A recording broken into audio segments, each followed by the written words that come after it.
So hello everyone, I hope everyone can hear me well.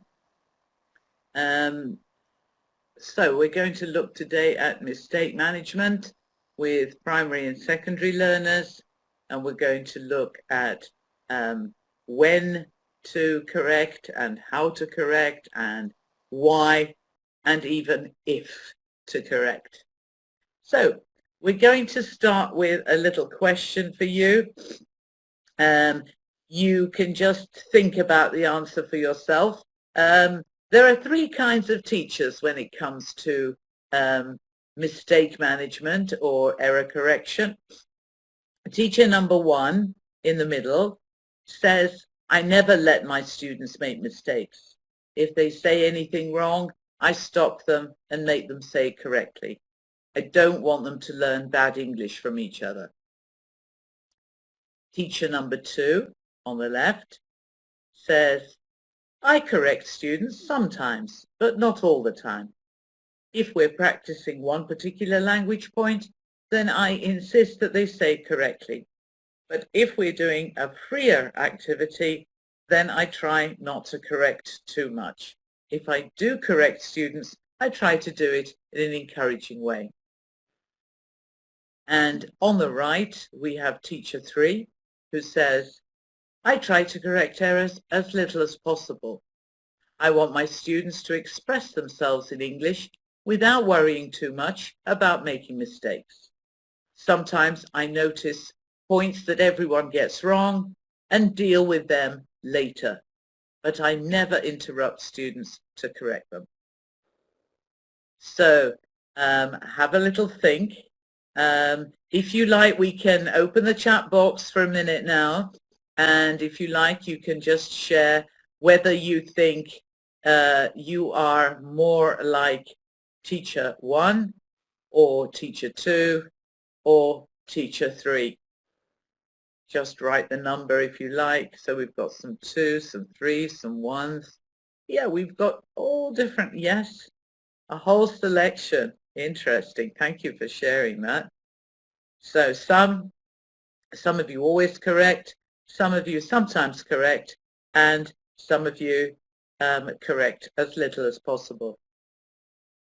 Thank you very much for sharing those. Lovely.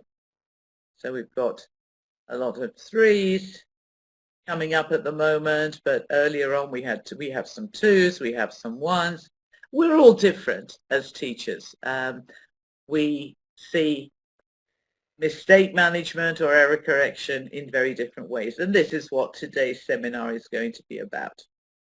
Okay, so if we move on now, we can close the chat box. Thank you for sharing your answers with us. Let's close that for the moment. Okay, we're going to look at a little cartoon now. There's a little boy in the car, as you can see, with his dad, and he says, going to grandma's is a lot funner than going to school. And his father corrects him, not funner, Billy, you mean going to grandma's is a lot more fun than going to school. Now let's hear you say it correctly.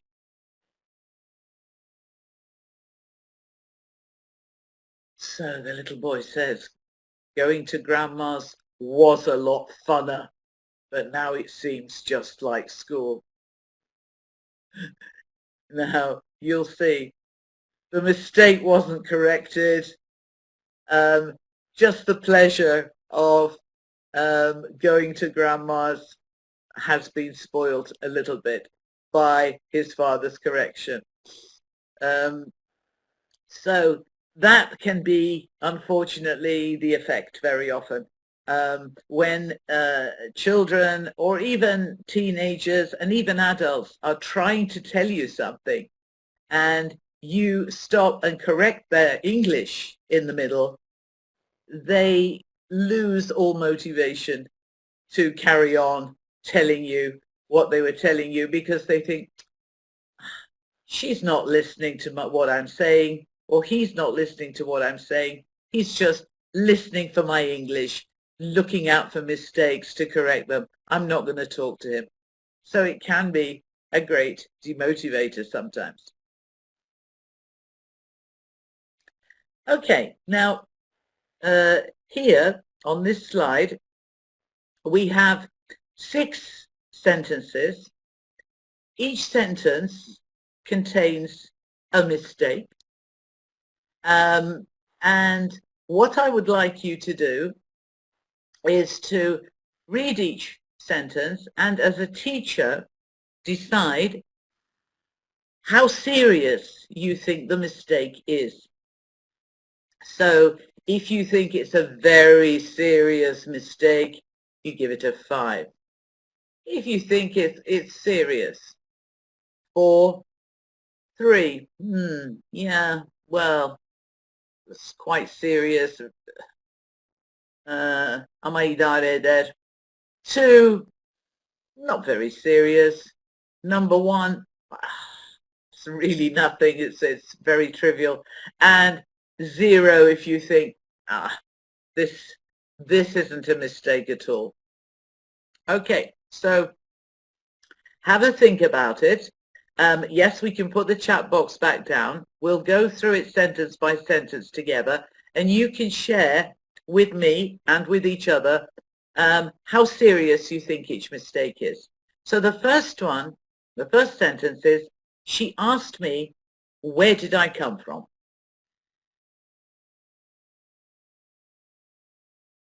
So we've got 0s, we've got 1s, we've got 2s, we've got some 3s.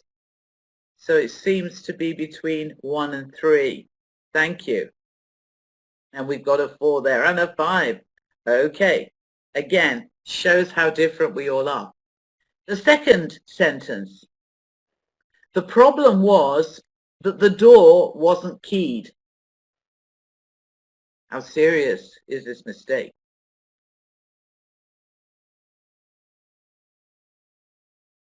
Okay, we've got 3s, 5s, 2s, 1s, 4s. Okay, a whole variety. Okay, the third sentence is, he's fond of cooking himself and for me. How serious is this?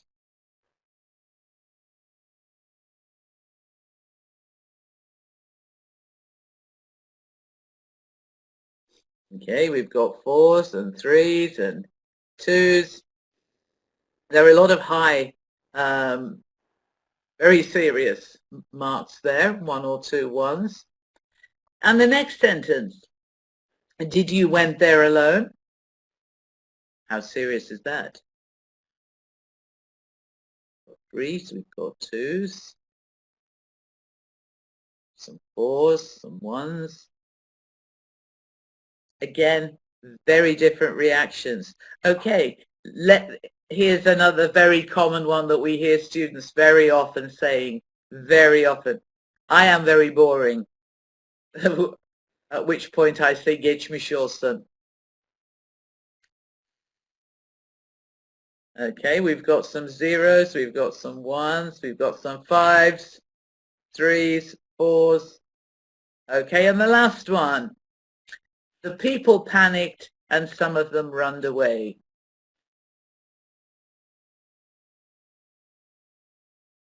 And we've got a lot of different answers. Every one of you sees it as different.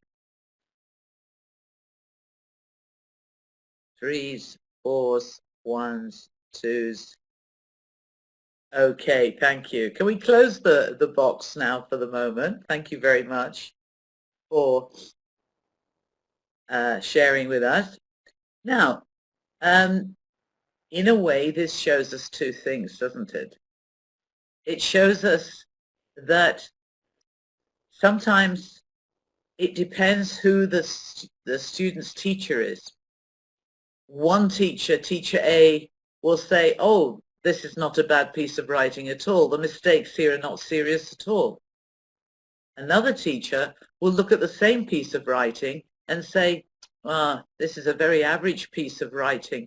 Some of these mistakes are quite serious. Teacher C will look at the piece of writing and say, oh my God, this writing is terrible. Really serious mistakes, for God's sake. So we need to do something as teachers to try and get closer to each other at least, so that it doesn't depend on who the teacher is, and so the student's mark doesn't depend on who the teacher is. Now, the second point here is, what do we mean by serious? For some teachers, serious means there's a breakdown in communication. Remember the three teachers at the beginning. Teacher 3 might say, I hardly ever correct the students, but if there's a serious communication breakdown, if there's a real problem, then I might try to come in and help and correct the problem. For another teacher, maybe for teacher 1, who always corrects, a serious mistake may be something that the students should know. 10 kere öğretmişim bunları. I taught them so many times. They should know this. This is serious. Maybe the mistake doesn't interfere with communication at all, but the teacher is irritated. The teacher is angry. And so for him or her, that mistake is serious because the student should know better. So what do we mean by serious? We will look at this together, and if we can all agree together what serious is and what not serious is, then perhaps we can get closer to each other in terms of how we view mistakes, student errors, both in speaking and in writing, because we'll be looking at both of these today. So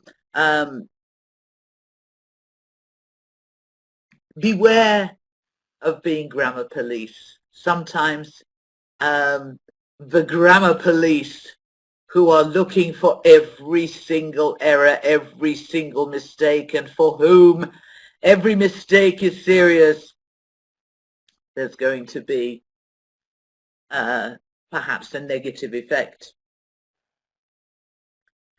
Michael Swan, if you've heard of Michael Swan, who wrote Grammar in Usage, English Grammar in Usage, he says that sometimes teachers want to be too perfect, and this perfection can be misguided. He says, teachers who treat mistakes like weeds, to be ruthlessly weeded out, ot gibi in the garden, throw them out, throw them out, throw them out, who pick up every error and allow nothing to pass uncorrected, do an immense amount of harm. Their students understandably become reluctant to say anything at all. They make no mistakes because they say nothing. And so those of you who said that they were teacher number 1, yes, you are great, you are perfection, you want to be so good, so perfect, you want all your students to speak so well, but let's please remember that if students get scared of making a mistake, if they get scared that you will be angry with them, if they get scared that their friends will laugh at them when they make a mistake, they will stop speaking. They will be silent. So we have to remember, we don't really want any grammar police while they are trying to express something either in speaking or in writing. Our whole view of errors and error correction has changed. Some of you are probably older, some of you are younger. People like me, the old baby boomers, the old dinosaurs, when we started teaching, we used to teach using a method called audiolingualism, and in that method mistakes were to be avoided at all costs. And so when I started teaching in the 1970s, the middle of the 1970s, we never allowed any mistakes at all. We believed that if we allow students to make mistakes, it will become fossilized, ingrained, and they will never be able to get rid of it. But as time went on, and we learnt more about how people learn foreign languages, we learned that mistakes actually, although regrettable, are still unavoidable. We learned they are an essential part of learning, but we still thought they should be corrected whenever possible. We still weren't too happy with them, but we kind of accepted that they will happen. Again, as time went on, we realized that mistakes were not regrettable, but they were an integral part of language learning, a bridge, an interlanguage, which moves us from our language to the target language that we are learning. That bridge is absolutely essential. We all need to cross that bridge, the mistake bridge, the error bridge, the inter-language bridge. So when students speak a little bit of English and they throw in a few Turkish words and then they make some mistakes as well, that's them successfully crossing the bridge from their own language to the native language. So this was the interlanguage theory. And then when communicative language teaching started in around the 80s, we realized that sometimes it's not necessary to correct every mistake. We believe that the message perhaps was more important than the accuracy of the language, and that we should focus more on what the students were trying to say and allow them to express their meaning with mistakes, and then we would correct the mistakes later on. And that's really kind of where we are today. A little bit like teacher 2 or teacher 3. We focus first on the message, and then we work on the extra little bits and pieces later at another time. You also will be familiar with Stephen Krashen and the monitor theory, where we believe that the more the students hear the teacher speaking correct English, the more they can listen to stories, the more TV programs, films, plays, audiobooks, anything that they can hear, the more input they get, the more the students will be exposed to the language, and they will be able in time to self-correct. And so Krashen said the teacher should just be a source, perhaps, of comprehensible input, so that the students could hear what and concentrate on what the teacher is saying, or what the voice is saying, or what they are reading, and what they want to say when they are writing. And again, the more they are exposed to the language, the better they will become at actually being able to monitor themselves. So that's where we are now. Excuse me. And this is a slide that I've often shared with parents, with Villies, who expect their students to start school, maybe even kindergarten or first grade, and they expect them to start learning English, and by the end of the first year or even the first semester they say, benim çocuğum neden konuşamıyor? Neden yazamıyor, neden okuyamıyor, neden tercüme edemiyor, you know, why can't they translate from English into Turkish, the stories that they read, why can't they speak, why do they make mistakes? Parents have, and people who are not teachers have this really false idea that language is something that you start and it goes in a straight line and you build up this tense, this tense, this tense, simple present tense, present continuous tense, past continuous simple, past future, future. We're going to step by step, step by step, step by step, and then you finish. But it doesn't work like that, unfortunately. Even with native speaker children, learning a foreign language is like this. We go backwards, we go forwards, we go here and there and all over the place. Sometimes we learn an awful lot in a very short space of time, and sometimes we learn nothing at all. It's a very long and very, very complicated business. It's certainly not as mathematical as we used to think. So, for example, this is for speakers of their mother tongue, young children who are learning their mother tongue. It takes them 6 months just to learn to babble, you know, even that takes them 6 months.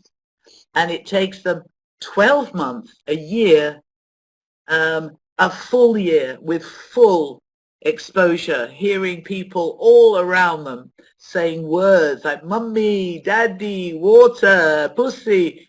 It will take them 12 months before they can say 1 or 2 or 3 words very often, or 5 or 6. It will take them 18 months. This is hearing it all the time around them before they can put 2 words together and say nice orange or nice pussycat, bad doggy.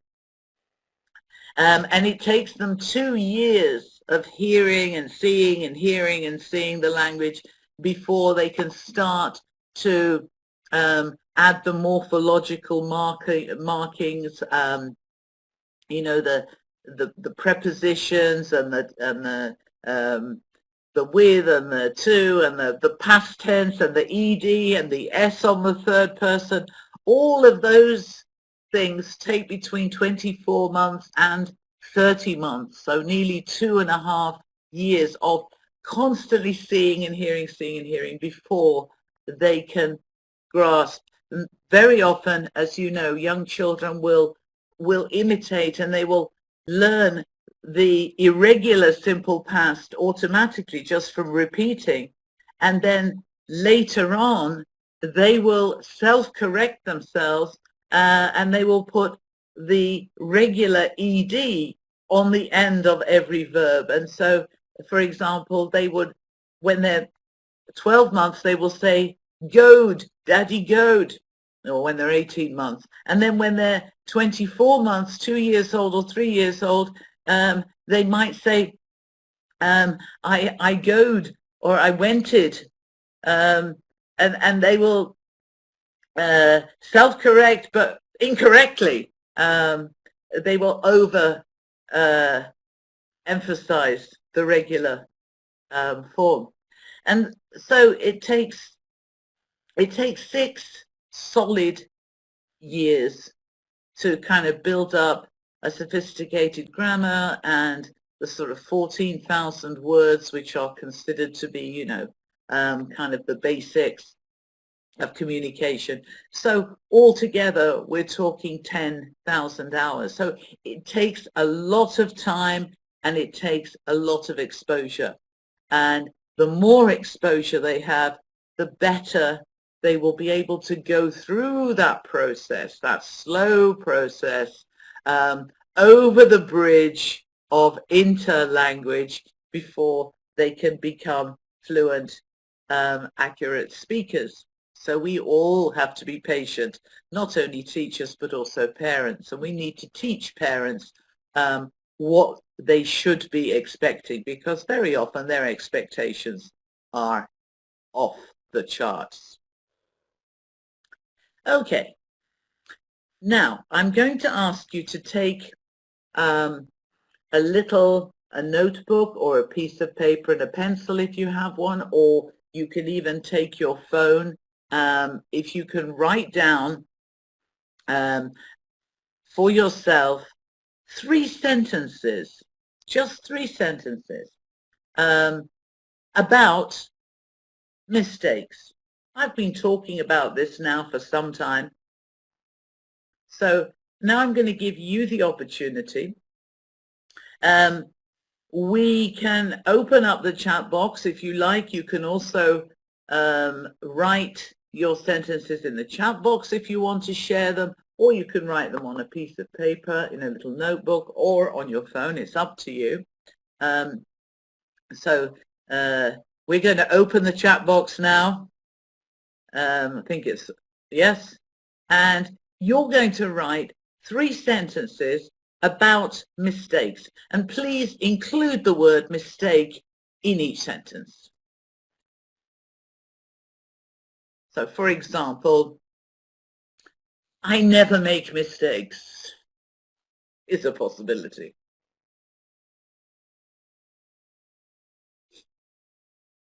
Okay.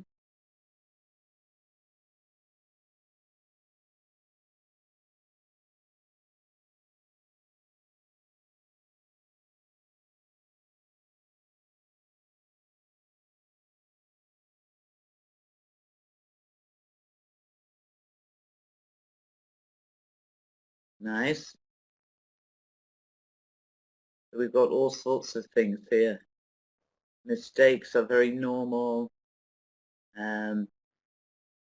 Everyone can make mistakes. Don't be afraid of making mistakes. I felt bad when I made a mistake. Mistakes are useful for learning. Everyone makes mistakes. Without mistakes, there is only boredom. Mistakes teach us. Okay, there's a lot coming out. Mistakes are best tools for learning. Yeah. You can learn from your mistakes. Okay. Don't interrupt. I hate making mistakes. Now that's something which a lot of us can write. I agree. I hate making mistakes. We all hate making mistakes, don't we?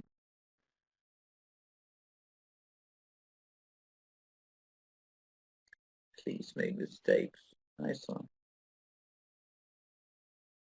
Okay. Now, while you're still writing those, I'm going to go to the next slide. Now, think about the sentences that you wrote, and I want you now to cross out the word mistake, and in its place, I want you to write the word learning step. So remember, we said, I hate making mistakes. I'm going to cross out mistakes, and I'm going to add learning steps. So that makes the new sentence, I hate making learning steps. Yes, everyone can make a learning step. No learning steps, no learning. Learning steps should be tolerated. Learning steps is a natural part of learning. As I don't want to see the word mistakes. No, we're not going to use that word now. We're going to use the word learning step instead of mistakes. Everyone can make a learning step. Okay. Learning steps are good. That's right. Learning steps can be corrected. Yes, they can. I learn by my learning steps. Learning steps are crucial. Without making learning steps, you can't learn anything. Don't be afraid of learning steps. There you go. Now, just by changing the word mistake into the words learning step, because every mistake, remember, is one step over the bridge of inter-language. Just by changing that word, look how we change our whole attitude to mistakes. If we see mistakes as learning steps, then look, learning steps never finish. Learning steps are a must. Learning steps are like stairs. Learning steps can be a way of learning. Beautiful, beautiful. You see, just by changing the word, we can change the whole way that we and our learners can look at mistakes, which we will no longer call mistakes. We will now call them learning steps. Okay, lovely.